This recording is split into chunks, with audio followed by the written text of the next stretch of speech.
ओडिशारे प्राचीन पर्वपर्वाणी पालन हेउथिबारु राज्य सरकार समस्त व्यवस्था प्रति गुरुत्व देउथिबा बेले अन्यतम प्रसिद्ध भद्रक जिल्लार कालीपूजा चलित वर्ष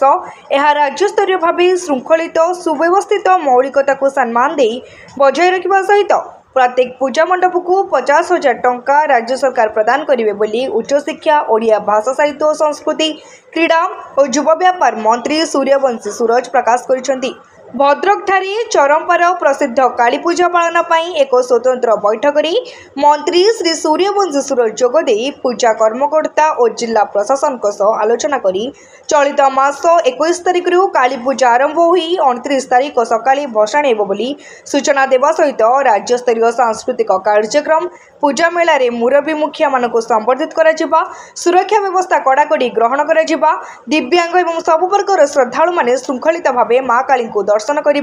आदि विभिन्न प्रसंग उपर आलोचना करथिले।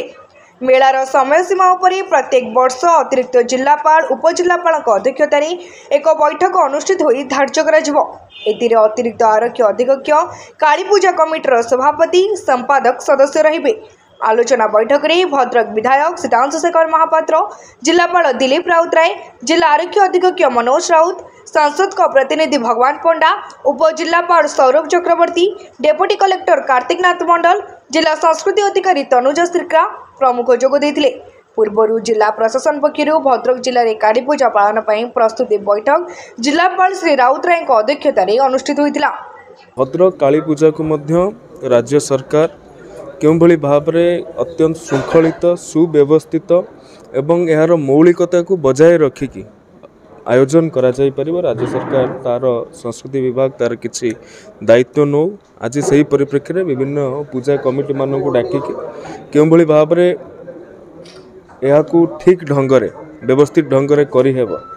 से विभिन्न प्रकार आलोचना करा जाइछि एवं केतेक प्रस्ताव मध्य आम मान तरफ मेढ़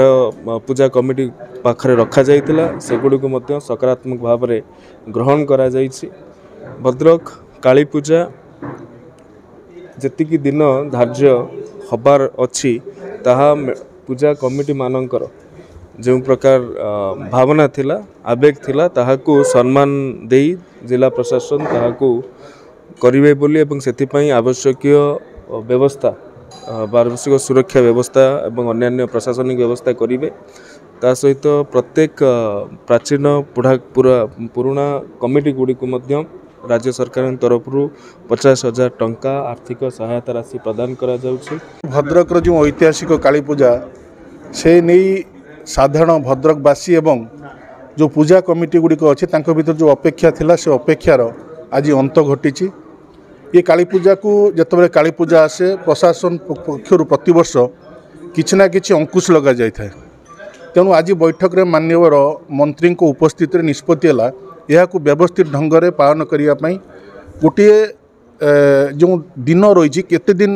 9 दिन हम कि 10 दिन रवर्ष ये दिन को नहीं प्रशासन एवं पूजा कमिटी मध्य द्वंद्व लगी रही था से द्वंद्वर समाधान घटिला। आज सर्वसहमति क्रमे बैठक में अनेक पूजा कमिटर सभापति संपादक मैंने उपस्थित जिला प्रशासन आरक्षी अध्यक्ष जिलापाल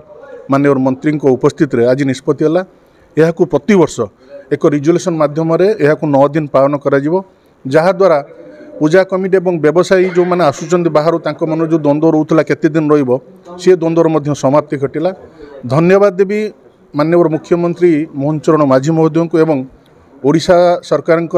साहित्य संस्कृति विभाग माननीय मंत्री श्रीमान सूर्यवंशी सूरज को सी जो आज ऐतिहासिक घोषणा करिसेंती प्रत्येक पूजा कमिटी को 50,000 टंकार प्रोत्साहन राशि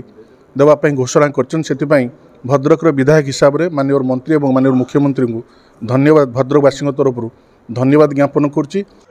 भद्रक पुनील कुमार सामंत रिपोर्ट तीर्थक्षेत्र लाइव।